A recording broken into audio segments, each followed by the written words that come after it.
Good morning, student. We are going to deliver a lecture on for loop. What is for loop? The for loop is the easiest to understand of the C++. All its control elements are gathered in one place. For loop सबसे आसान loop होता है C++ के अंदर. इसमें सारे elements एक ही जगह होते हैं, मतलब इनिशियलाइजेशन भी, टेस्ट एक्सप्रेशन भी, अपडेट एक्सप्रेशन भी. क्या होता है, जैसे वाइल डू वाइल लूप आपने किया होगा, उसमें कहीं तो आप इनिशियलाइजेशन करते हो, कहीं टेस्ट एक्सप्रेशन. जैसे वाइल लूप में फर्स्ट में आप इनिशियलाइजेशन, फिर टेस्ट एक्सप्रेशन, फिर बॉडी ऑफ लूप, उसी के अंदर अपडेट, फिर आप नेक्स्ट स्टेटमेंट. डू वाइल के अंदर पहले इनिशियलाइजेशन, फिर body of loop, update expression, और बाद में आपका क्या है, आपका क्या होता है, टेक्स्ट एक्सप्रेशन. तो इसमें आपको हर सिंटेक्स याद रखना पड़ता है, भी कौन सी चीज़ पहले आएगी, कौन सी चीज़ बाद में आएगी, यहाँ पर अपडेट होगा. यहाँ पर ऐसा कुछ नहीं है. सारे एलिमेंट आप एक ही जगह आप डिफाइन कर सकते हैं. मतलब एक ही जगह कहने का मतलब यहीं पे तो इनिशियलाइजेशन हो जाएगा, यहीं पे आपकी टेस्ट एक्सप्रेशन, यहीं पे अपडेट. मतलब एक ही लाइन में आप सारे एलिमेंट्स को आप डिफाइन कर सकते हैं एक ही स्थान के ऊपर. देखो एक बार सिंटेक्स देखिए फॉर लूप का क्या होता है. देखो पहले आप क्या लिखेंगे, for bracket start, initialization expression, test expression, update expression और बॉडी ऑफ लूप. देखो यहीं पर आपको इनिशियलाइजेशन, जैसे आपने वाइल लूप का प्रोग्राम किया था, वहां पर आप क्या कर रहे थे, पहले तो इनिशियलाइजेशन लिख रहे थे, फिर क्या लिख रहे थे, वाइल टेस्ट एक्सप्रेशन, फिर क्या था आपका बॉडी ऑफ लूप, फिर उसके अंदर क्या था, अपडेट एक्सप्रेशन, फिर आपकी नेक्स्ट स्टेटमेंट थी. मतलब कहीं तो आपने इनिशियलाइजेशन कराया, कहीं आपने टेक्स्ट एक्सप्रेशन दिया, कहीं पे आपने बॉडी ऑफ लूप, और उसके अंदर अपडेट एक्सप्रेशन. आपको सब कुछ ये याद करना, मतलब ये अलग अलग चीज डिफाइन हुई है. फॉर लूप में ऐसा नहीं है. फॉर लूप में क्या एक ही स्थान पर सारी चीजें हो रही है. यहीं पे तो इनिशियलाइजेशन एक्सप्रेशन है, यहीं पर आपकी टेक्स्ट एक्सप्रेशन है, यहीं पे अपडेट. मतलब एक ही प्लेस पे सारे एलिमेंट आपके गैदर्ड है, सारे एलिमेंट एक ही जगह आपके डिफाइन कर रखे हैं. जैसे आपको डिफाइन करना है कोई भी फॉर, जैसे 1 to 10 नंबर वाला प्रोग्राम था, 1 to 10 नंबर, तो कैसे लिखेंगे, फॉर आई बराबर है 1, I less than equal to 10, I plus plus. देखो इनिशियलाइजेशन भी यही, टेस्ट एक्सप्रेशन भी यही, अपडेट एक्सप्रेशन भी यही. बस खाली क्या रह गया, आपका बॉडी ऑफ लूप रह गया. ये आपका क्या है, बॉडी ऑफ लूप. तो इसी तरह आप क्या करेंगे, फॉर लूप, इसलिए इसको सबसे आसान लूप बोलते हैं. ये लूप आपका वाइल लूप की तरह भी आपका काम करता है. अब आप एक प्रोग्राम देखिए जिसकी हेल्प से आप समझ जाएंगे कैसे फॉर लूप में आप काम करते हैं.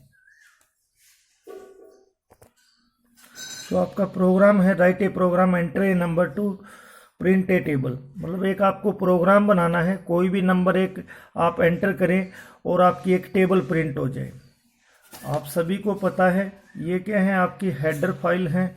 कौन कौन सी, आईओस्ट्रीम एंड कोनियो, ये आपकी क्या है, हेडर फाइल है. These are header file. इनका काम पता है, इनकी आपको फंक्शनलिटी पता है.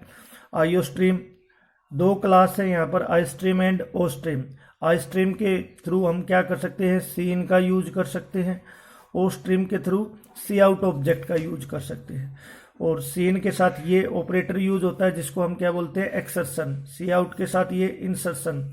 इसका काम क्या होता है, वैल्यू को इनपुट कराना. इसका काम होता है किसी स्टेटमेंट या किसी वेरिएबल की वैल्यू को प्रिंट कराना. चलो मेन क्या है, आपका एक फंक्शन है जिसकी रिटर्न टाइप क्या है, वॉइड. जैसे ही प्रोग्राम आपका रन होता है, हमेशा कंपाइलर कहाँ पे जंप करता है, मेन फंक्शन पे. ये क्या है, आपके variable, num, table. These are variable which type, integer type के. इंटीजर टाइप के आपके वेरिएबल हैं. देखो टेबल में मैंने इनिशियलाइज करा दिया 0, ताकि कोई वो गार्बेज वैल्यू पुट ना करे.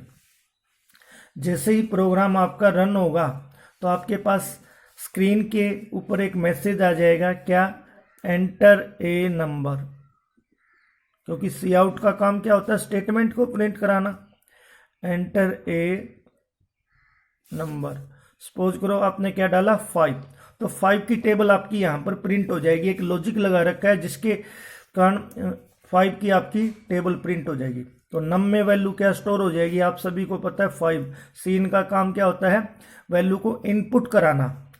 अब आपने लॉजिक लगाया है फॉर इंट आई बराबर 1। देखो वेरिएबल जहां पर भी आपको जरूरत है वहीं डिक्लेयर कर सकते हैं। मैंने आई वेरिएबल को देखो यहीं डिक्लेयर कर दिया लूप के अंदर, इंट आई बराबर 1। मतलब जहां पर भी आपको जरूरत पड़े वेरिएबल को वहीं आप डिक्लेयर कर सकते हैं।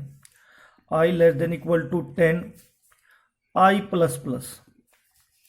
देखो आई की वैल्यू क्या है आपकी 1, और आपकी टेस्ट एक्सप्रेशन क्या है, I less than equal to 10। मतलब आई की value 1 less than equal to 10 हुआ। तो कंडीशन बताइए क्या है, ट्रू या फॉल्स। कंडीशन क्या है, ट्रू।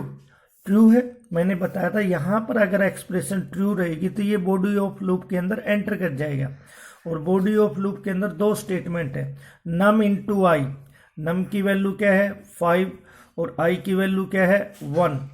तो नम इंटू आई मतलब 5 इंटू 1, और किसको असाइन हो जाएगा, टेबल। टेबल में क्या वैल्यू आ गई हमारी 5। अब टेबल को हमने क्या करा लिया, प्रिंट। यहां से क्या हो गया 5 प्रिंट हो गया। अब वापस आप लूप में जाओगे तो आई प्लस प्लस, पहले ये अपडेट करेगा इस एक्सप्रेशन को। अपडेट करने के बाद आई प्लस प्लस, आई की वैल्यू 1 थी, आई की वैल्यू क्या हो जाएगी 2। अब फिर कंडीशन को चेक करेगा, I less than equal to 10। मतलब आई की वैल्यू अब 2 है, 2 less than equal to 10। Condition बताओ ट्रू या फॉल्स। कंडीशन क्या हुई यहाँ पर, ट्रू हुई। ट्रू हुई तो लूप के अंदर एंट्री कर जाएगा। जो भी लूप के अंदर जो भी आपकी नंबर ऑफ स्टेटमेंट है उनको क्या कर देगा, प्रिंट कर देगा। नम की वैल्यू क्या है, नम की तो वैल्यू वही फिक्स है। नम की वैल्यू क्या है 5। आई की वैल्यू क्या है, वेरी हो रही है। आई की वैल्यू अब क्या है 2 है, 5 इंटू 2, और किसको असाइन कर देगा, टेबल को असाइन कर देगा। टेबल में क्या वैल्यू होगी, अब टेबल में अब वैल्यू 5 नहीं है, टेबल में क्या वैल्यू है 10 है।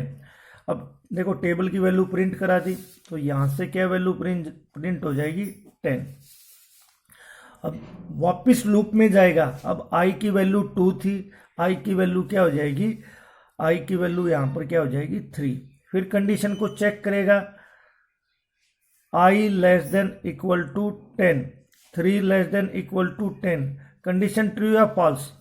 कंडीशन यहां पर क्या हुई, ट्रू। कंडीशन ट्रू हुई तो बॉडी के लूप के अंदर एंटर कर जाएगा। बॉडी के लूप के अंदर क्या है, नम इंटू आई। नम की वैल्यू क्या है 5 और आई की वैल्यू देखो ये क्या है 3। टेबल को असाइन हो जाएगा तो टेबल में क्या वैल्यू असाइन होगी आपकी 15, और टेबल की वैल्यू प्रिंट कर देगा 15। इसी तरह ये प्रिंट करता जाएगा 20, 25, 30, 35, 40, 45, 50। 50 प्रिंट करने के बाद देखो आई की वैल्यू 10 है।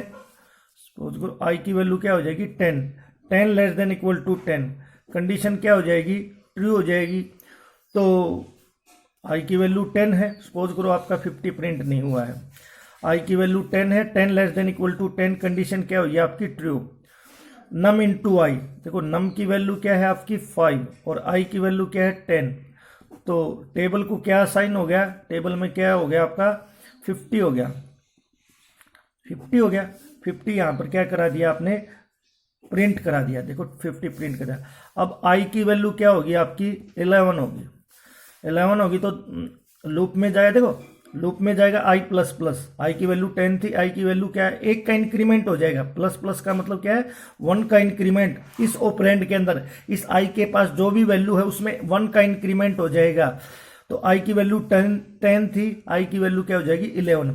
अब कंडीशन चेक करेगा, I less than equal to 10 मतलब 11 less than equal to 10। Condition true या फॉल्स।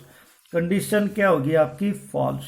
फॉल्स होते ही कहाँ जाएगा, नेक्स्ट लाइन पे, यहाँ आ जाएगा आपका, देखो नेक्स्ट लाइन पे यहाँ आ जाएगा और आप लूप से बाहर हो जाओगे।